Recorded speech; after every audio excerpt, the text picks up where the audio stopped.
95% fresher interview में fail हो जाते हैं क्योंकि उनको डीएसए तो आता है पर ऑब्जेक्ट ओरिएंटेड प्रोग्राम का कॉन्सेप्ट नहीं आता।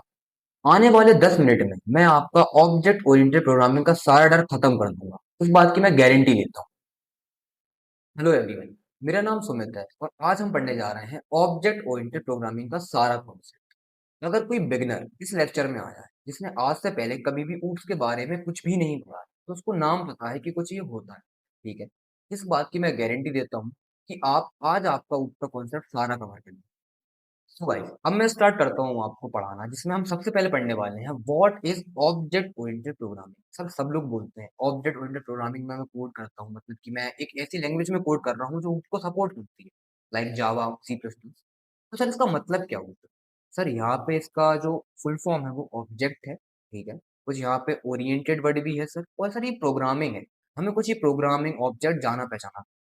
ठीक है, मैं सर आप ये बोलना चाह रहे हो कि प्रोग्रामिंग करने की एक स्टाइल है ऑब्जेक्ट ओरिएंटेड प्रोग्रामिंग। हाँ सर, मैं जब जावा में कोड लिखता हूँ तो उसका एक फॉर्मेट होता है, लाइक स्ट्रक्चर होता है कि आपको क्लास बनाना पड़ेगा, क्लास के अंदर आपको मेथड बनानी पड़ेगी, तो ये प्रॉपर फॉर्मेट है। ठीक है गाइस, जब आप उसमें बात करोगे तो आप एक प्रॉपर फॉर्मेट में बात करोगे, मतलब कि प्रोग्रामिंग करने की एक स्टाइल है जिसको मैं बोलता हूँ ऑब्जेक्ट ओरिएंटेड प्रोग्राम। सर इसमें वर्ड एक ऑब्जेक्ट भी आता है। सर ऑब्जेक्ट का मतलब क्या होता है? सर मैं, आप, आपका लैपटॉप, मेरा लैपटॉप, ये सारी जो चीजें हैं जो हम डेली लाइफ में देखते हैं, रियल लाइफ एंटिटीज को मैं ऑब्जेक्ट बोलता हूँ। मतलब सर आप आपके कोड में रियल लाइफ एंटिटीज को लाओगे, मतलब कि जब मैं कोड में, मेरा जब जो कोड रहेगा वो ऑब्जेक्ट के अराउंड रिवॉल्व करेगा। ठीक है, कुछ प्रोग्रामिंग लैंग्वेज को मैं, like Java, Python, C plus, जो भी मतलब लैंग्वेज उसको सपोर्ट करती है। ठीक है, उसमें जब उसका कॉन्सेप्ट आएगा, ठीक है, तो मैं सारी बातें ऑब्जेक्ट के फॉर्म में ही करूँगा। ये इसका पहला फंडामेंटल है। ठीक है, हम अभी जानेंगे, डीप में जानेंगे कि what is class, what is object. मैंने बहुत लोगों को देखा है, वो डीएसए के, आप ही समझ सकते हो, बड़े से बड़े क्वेश्चंस कर लेते हैं, पर उनको क्लास के बारे में, ऑब्जेक्ट के बारे में पता ही नहीं होता। वो प्रॉपर क्लास भी बनाएंगे, क्लास का ऑब्जेक्ट भी बनाएंगे, पर उनको रियल लाइफ में भी नहीं पता है इनका मतलब क्या है, किस टाइप से ये कोड में बिहेव करेंगे, कुछ भी नहीं। पर आज के इस लेक्चर में आपको ये सारा कवर हो जाएगा। सर अब तक हम इतना समझे कि ऑब्जेक्ट ओरिएंटेड प्रोग्रामिंग एक वे है प्रोग्रामिंग का, एक प्रोग्रामिंग की स्टाइल है जिसमें आप सारी बातें ऑब्जेक्ट के फॉर्म में करते हैं। ठीक है, सर ऑब्जेक्ट के पास क्या होता है? हाँ, मैं आपको एग्जांपल देता हूँ। सर मैंने एक कार नाम की क्लास में, ठीक है, कार के पास क्या होगा? कुछ डेटा होगा, डेटा लाइक इसके पास कलर होगा, इसका कुछ ब्रांड नेम होगा, लाइक टाटा या कुछ भी। ठीक है, इसके पास कुछ बिहेवियर हो, बिहेवियर लाइक आप ऐसे फंक्शन बोल सकते हैं। ठीक है, मतलब कि इसमें फंक्शन कैसे, स्पीड का फंक्शन होगा, जब भी ये कॉल होगा तो मेरी कार स्पीड पकड़ेगी, सिंपल। एक ब्रेक नाम का फंक्शन भी होगा जो मैं यूज करूंगा जब मुझे ब्रेक लगाना हो। ठीक है, तो सर आप ये बोल रहे हो आप एक क्लास बनाओगे कार नाम की, हाँ, उसमें आप डिक्लेयर करोगे उस कार का पूरा ब्लूप्रिंट, लाइक डेटा क्या है, उसकी मेथड्स क्या हैं, सब कुछ। फिर उसके बाद जब सच में एक कार आएगी जिस पे आप ये सारी प्रॉपर्टीज को अप्लाई करोगे, आप उसको ऑब्जेक्ट बोलोगे। बिल्कुल सही। अब मैं आपको इसको पूरा कोड से समझा। मैंने यहाँ पर एक क्लास बनाई है जिसका नाम कार है। ये जो मेरी कार नाम की क्लास है वो पब्लिक है। पब्लिक का मतलब सिंपल है, पब्लिक एक एक्सेस मॉडिफायर है जावा के अंदर। अगर मैं किसी भी फील्ड को पब्लिक बनाता हूँ तो उसकी एक रेंज फिक्स हो जाती है विद इन प्रोजेक्ट, मतलब कि ये मेरे उस नाम के प्रोजेक्ट में हर एक क्लास में ये कार नाम की क्लास एक्सेसिबल होगी। हम फ्यूचर में आने वाले लेक्चर में एक्सेस मॉडिफायर को अच्छे से जानेंगे। यहाँ पर मेरी एक कार नाम की क्लास है, उसकी कुछ प्रॉपर्टीज मैंने बनाई है, लाइक जब मैं एक कार बनाऊंगा उसमें एक कलर होगा, ठीक है, उसका ब्रांड नेम होगा, उसकी नंबर प्लेट का कोई नंबर होगा। ठीक है, और भी मल्टीपल इसमें मेरी डेटा आ सकता है, मल्टीपल फील्ड मेरी आ सकती है। फिर मैंने उसको कुछ बिहेवियर सेट करा, लाइक स्पीड। स्पीड मेरा यहाँ पर एक मेथड है। ठीक है, ये जो मेरी मेथड है उसमें मैंने इम्प्लीमेंटेशन डाला है कार स्पीड। ठीक है, सिंपली स्पीड के लिए यूज होगा। तो आप इसको किस तरीके से समझ सकते हैं कि मैंने मेरा एक स्कूल ओपन करा है, तो मैं अभी सोचूंगा एक ब्लूप्रिंट बनाऊंगा कि मेरे स्कूल में इतनी नंबर ऑफ क्लासेस होंगी। ठीक है, एक स्टूडेंट आएगा तो उसकी ये ड्रेस होगी, ये उसका थीम होगा, ये उसका कलर होगा, है ना। तो जब मैं ये सोच रहा हूँ तो ये सारी एक क्लास, एक ब्लूप्रिंट है। जब सच में कोई स्टूडेंट आएगा, एक ऑब्जेक्ट आएगा, ऑब्जेक्ट में सारी प्रॉपर्टीज को अप्लाई करूंगा, वो मेरा ऑब्जेक्ट कहलाएगा। तो मैं आपको बताता हूँ जावा में किस तरीके से ऑब्जेक्ट क्रिएट। मैंने यहाँ पर एक पब्लिक क्लास टेस्ट बनाई है जिसके अंदर मेरी मेन मेथड है, हमेशा मेरा ऑब्जेक्ट मेन के अंदर बनेगा जावा में। सबसे पहले आपको क्लास का नेम लिखना है, लाइक आपने यहाँ पे लिखा कार, देन रेफरेंस वेरिएबल, इसका मैं कार ले लेता हूँ, is equals to new keyword for dynamic memory allocation. Then मेरा यहाँ पे सेम कार का मतलब कार मतलब क्लास का कंस्ट्रक्ट, ठीक है।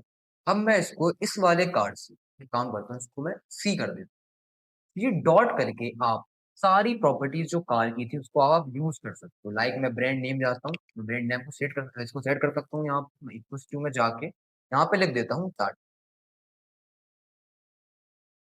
ठीक है, मतलब अब आपने जब ये कार बनाई तो आपने उसमें कार का जो ब्रांड नेम था वो सेट कर दिया, यहाँ पे आपने डिक्लेयर कर दिया कि भाई कुछ ब्रांड नेम होगा, तो देखो यूज हो रहा है, उसका कलर चेंज हो गया। यहाँ पे कलर का जो कलर है वो थोड़ा डिसअपियर टाइप दिख रहा है, ठीक। अब मैं यहाँ पे जाता हूँ, अब मैं इसको भी सेट कर देता हूँ, सी डॉट कलर। ठीक है, मान लो जो मेरी कार होगी उसको जो मैं कलर दूंगा वो दूंगा ब्लू। ठीक है, ये सारी आपने प्रॉपर्टीज सेट कर दी। ठीक है, तो ये मेरे ऑब्जेक्ट है जावा के अंदर। इसलिए जब मैं एक कार कार मतलब कि यहाँ पे जो मेरी क्लास थी इसमें मैंने ब्लू प्रिंट बनाया है, किस तरीके से मेरा जो ऑब्जेक्ट होगा वो दिखेगा। फिर जब मैं यहाँ पर एक दूसरी क्लास में ऑब्जेक्ट को मैंने बनाया है और उसमें प्रॉपर्टीज को मैंने डाला। ये मेरी क्लास और कार का कॉन्सेप्ट था। अब मैं आपको बताता हूँ डेटा इनकैप्सुलेशन के बारे में। तो डेटा इनकैप्सुलेशन का मतलब ये है कि हम एक सिंगल क्लास में, ठीक है, हम एक सिंगल क्लास में डेटा प्लस मेथड को बाइंड कर देते हैं। ठीक है, उसको हम बोलते हैं डेटा इनकैप्सुलेशन, मतलब कि कैप्सूल बनता है। ठीक है, इस कैप्सूल को मैंने मान लो क्लास बोल दिया। एक सिंगल क्लास के अंदर डेटा और उसकी करस्पॉन्डिंग मेथड को बाइंड करना ही मेरा डेटा इनकैप्सुलेशन। ठीक है, इसको थोड़ा मैं आपको कोड से बताता हूँ। मैंने यहाँ पर एक बैंक अकाउंट नाम की क्लास बनाई है, इसके अंदर मेरे कुछ वेरिएबल्स हैं, लाइक अकाउंट नंबर है, बैलेंस है, मेरी आईडी है। ठीक है, मैं गेटर सेटर की मदद से अकाउंट नंबर जो कि मेरा एक प्राइवेट वेरिएबल है, ठीक है, और मेरा बैलेंस इसकी वैल्यू को गेट या सेट कर सकता हूँ, सिंपल। ठीक है, इस वाले कोड को अगर आप ध्यान से देखोगे, इस वाले कोड में मेरे पास वेरिएबल्स है मतलब कि डेटा है, कुछ उसकी मेथड्स है, लाइक डिपॉजिट करने की मैंने मेथड बनाई है, विड्रॉ करने की मैंने एक मेथड बनाई है। ठीक है, set account number, get balance, ये सारी मैंने कुछ यहाँ पे मेथड बनाई है। एक सिंगल क्लास में मेरा डेटा भी है, उसके करस्पॉन्डिंग मेथड भी है। ठीक है, जब मैं इसको यहाँ पर यूज करके बैंक अकाउंट नाम का ऑब्जेक्ट बनाऊंगा तो मैं इसकी वैल्यूज को सेट और गेट कर सकता हूँ। इस कोड से हम सिंपल ये समझ सकते हैं कि आपने क्लास बनाई है, उसके अंदर आपका डेटा है और आपकी करस्पॉन्डिंग मेथड है। इसी को इनकैप्सुलेशन बोल सकते हैं यहाँ पर। इसको मैं डिटेल में बताऊंगा जब मैं इनकैप्सुलेशन के ऊपर सेपरेट लेक्चर बनाऊंगा। अब हम पढ़ने जा रहे हैं इनहेरिटेंस के बारे में। सबसे पहले इनहेरिटेंस होता क्या है, सिंपल मैं आपको बताता हूँ कि आपके पापा की प्रॉपर्टी आप में आई। चलो और स्टार्टिंग से स्टार्ट करते हैं। आपके दादाजी की प्रॉपर्टी आपके फादर में आई, आपके फादर की प्रॉपर्टी आप में आई, तो ये क्या हुआ, इनहेरिट हुआ। ठीक है, मतलब कि एक क्लास की प्रॉपर्टीज को दूसरी क्लास में इनहेरिट करने का मतलब ही क्या होता है, inheritance। मतलब जैसे क्लास ए में कुछ प्रॉपर्टीज है, हाँ, आप चाहते हो क्लास बी में उसको इनहेरिट करना, आप एक सिंपल कीवर्ड की मदद से उसको इनहेरिट कर सकते हैं। इसको मैं आपको कोड से समझाऊं। यहाँ पर मैंने क्लास बनाई है एनिमल नाम की, जिसमें एनिमल का नेम होगा, उसकी एज होगी, तो कुछ मैंने यहाँ पर उसके लिए मेथड्स बनाए, लाइक से हेलो, ठीक है, कुछ भी यहाँ पर नॉर्मल मैंने कोड लिखा। ठीक है, उसके बाद मैंने एक क्लास बनाई है कैट नाम की। कैट क्या करेगी, एनिमल की प्रॉपर्टी को एक्सटेंड करेगी। अगर जावा में आपको इनहेरिटेंस परफॉर्म करना है तो आपको कीवर्ड का यूज करना पड़ेगा, वो होता है एक्सटेंड कीवर्ड्स। ठीक है, एक्सटेंड कीवर्ड क्या करता है कि आप यहाँ पे जो कैट है, क्या जो मेरी कैट है वो किसकी एनिमल की प्रॉपर्टीज को एक्सटेंड कर रही है। इसमें जो मेरी पेरेंट क्लास होगी वो एनिमल होगी और जो चाइल्ड क्लास होगी वो मेरी कैट। ठीक है, फिर यहाँ पे क्या कर रहा है, इसने मेथड ओवर राइडिंग करी। ठीक है, मेथड ओवर राइडिंग हम पॉलीमॉर्फिज्म में पढ़ते हैं, अभी मैं इसके बारे में आपको बताऊंगा। इसने क्या करा है कि एनिमल के अंदर एक से हेलो नाम की मेथड ओवर राइड करके इसने मियाओ का इसमें इम्प्लीमेंटेशन डाला। सिंपल मैं आपको यही बताता हूँ, एक क्लास की प्रॉपर्टी को दूसरी क्लास में इनहेरिट करने का ही मतलब इनहेरिटेंस होता है। इसके मल्टीपल टाइप्स होते हैं, like single inheritance, hybrid inheritance, triple, multiple, multilinear. ठीक है, अगर आपको इसकी वीडियो डिटेल में चाहिए हो तो आप कमेंट कर सकते हो, इसकी मैं सारी वीडियो डिटेल में बता दूंगा, हर एक सेपरेट पार्ट का। हमारा जो नेक्स्ट टॉपिक है वो होने वाला है डेटा एक्सट्रैक्शन के बारे में। सर ये डेटा एक्सट्रैक्शन होता क्या, मैं आपको सिंपल एक एग्जांपल से समझाता हूँ। जब हम लोग बैंक जाते हैं, ठीक है, हम लोग बैंक जाते हैं, हम हमारा पिन डालते हैं, ठीक है, पिन के बाद हम हमारे मनी को या डिपॉजिट करते हैं, विड्रॉ करते हैं, जो भी प्रोसेस है। उस टाइम पर आपको बैंक के अंदर की जो इंटरनल इम्प्लीमेंटेशन है वो नहीं दिखती। ठीक है, सेम होता है डेटा एब्स्ट्रैक्शन में। जब हम इंटरनल इम्प्लीमेंटेशन को हाइड करते हैं और जो हम दिखाना चाहते हैं वो यूजर को दिखता है, इसको बोलते हैं डेटा एब्स्ट्रैक्शन का कॉन्सेप्ट। हम जावा में डेटा एब्स्ट्रैक्शन को with the help of abstract class and interface के कॉन्सेप्ट से अचीव कर सकते हैं। ठीक है, अगर आपको इसके बारे में डिटेल में जानना हो तो आप कमेंट कर सकते हो डेटा एब्स्ट्रैक्शन, इसके लिए मैं सेपरेट लेक्चर बना। इसका शॉर्ट फॉर्म यही है कि इंटरनल इम्प्लीमेंटेशन को हाइड करना और आप जो चाहते हो यूजर को बताना वो आप इसमें उसको बताते हो। इसी को बोला जाता है एब्स्ट्रैक्शन का प्रिंसिपल। अब हम पढ़ने जा रहे हैं पॉलीमॉर्फिज्म के बारे में। पॉलीमॉर्फिज्म का सिंपल सा मतलब ये होता है कि आप एक मेथड को, ठीक है, यहाँ मैं मेथड यूज कर रहा हूँ, एक मेथड को आप मल्टीपल फॉर्म में यूज करो। इसी का मतलब होता है पॉलीमॉर्फिज्म।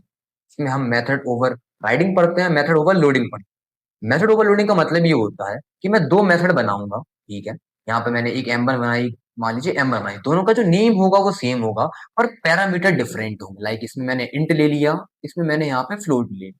तो मैं ये बोलना चाहता हूँ दो मेथड जिनके सेम नेम होंगे पर पैरामीटर डिफरेंट होंगे, ये जो मेरा प्रिंसिपल होगा वो कहलाएगा मेथड ओवरलोडिंग का प्रिंसिपल। उसके बाद जब दो मेथड बिल्कुल सेम हो, ठीक है, उसको मैं बोलूंगा लाइक पैरामीटर भी सेम होंगे, मेथड का नेम भी सेम होगा, इसको मैं बोलूंगा मेथड ओवरराइडिंग का प्रिंसिपल। पर ये पॉसिबल है आपके इनहेरिटेंस कॉन्सेप्ट में जो हमने अभी इससे पहले देखा था। ठीक है, अगर आपको ये लेक्चर पसंद आया हो तो हमारे चैनल को अभी सब्सक्राइब करें। अगर आपको इसके नेक्स्ट पार्ट चाहिए तो कमेंट कर दें, उसमें आपको नेक्स्ट पार्ट भी इसका दे दूँ।